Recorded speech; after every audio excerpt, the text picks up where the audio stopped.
Savannah is an awesome place to be a runner. Anybody that comes into Savannah as a tourist comes to Savannah because they want to see the architecture, they want to see the squares, they want to see the history of Savannah. And Savannah's got small town charm, the feel of the city, it's just fantastic.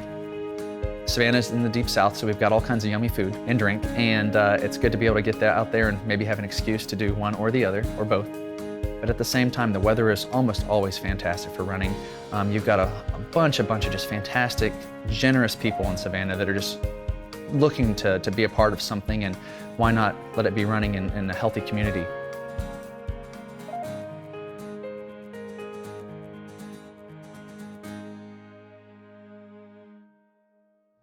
When he was in 9th grade, him and his friend came together because of a shoe, the Asics running shoe. And they thought, wouldn't it be cool to be able to sell these one day?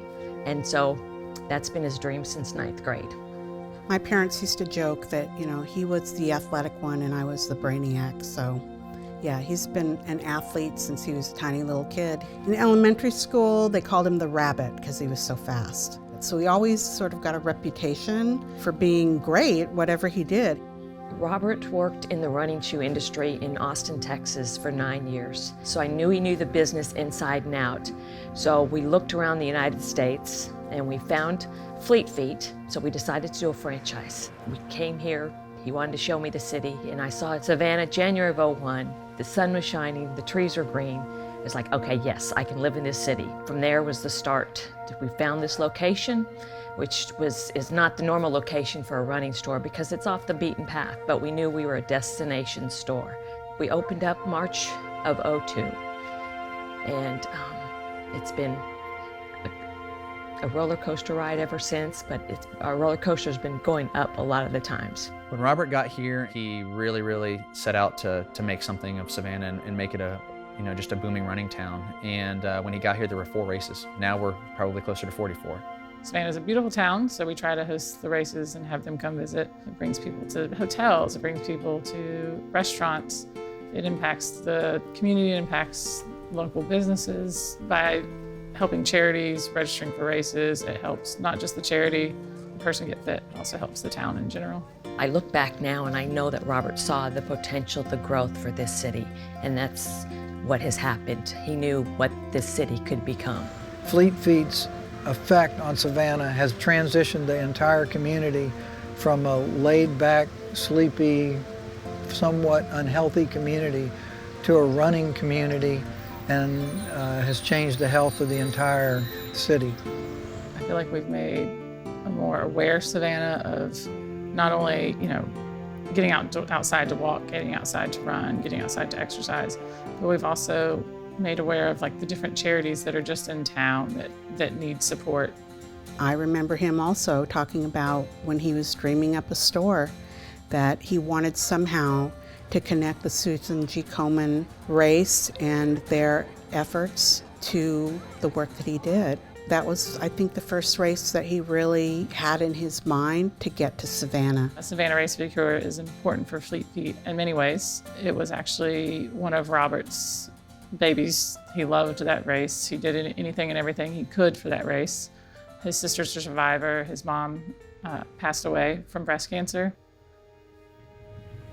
What we do is we raise money for breast cancer education and outreach. And what's special about Komen is that all of the money we raise stays local. So what we say is what's raised here stays here. And specifically, 25% of the money that we raise goes to research and 75% goes to the programs in the community that we sponsor. This is a celebration of life. It's a camaraderie of women who have gone through just one of the most devastating diseases that you can go through. It's such a personal struggle, and we get together and get to be buddies and friends, and the doctors that have been with us through our trials and tribulations are here, and they get to contribute, and we drag them in to make croissant sandwiches with us, and they become our race chairs, and it's just a fun thing. It's better than Christmas when you're an adult.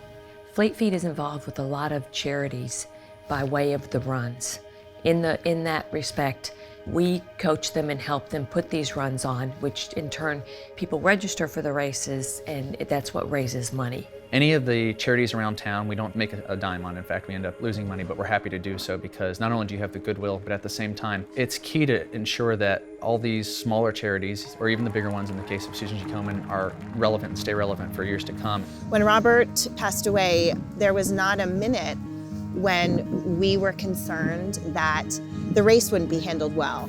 We were very, very confident in the whole team. We knew that they do a great job with our race, and that is really meaningful because we care a lot about doing something wonderful for all of the survivors and for all the people that have lost someone. So many running stores around the country, whether it be a Fleet Feet even, they lose sight of what has made them so successful in the past, which tends to be those folks that are almost scared to come into your store, the people that say, I don't know if I belong there. And we try to say, you know what, if you can walk in the door, you belong here.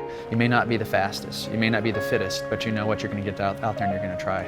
You're gonna work your butt off, and you know what, you're gonna feel better after the fact for doing so. We do have a unique Fleet Feet here. It's a family, and that's the way we like to treat it. It's a family of runners and people that like to be healthy and get out there and walk around the running trail, the Robert Espinosa running trail.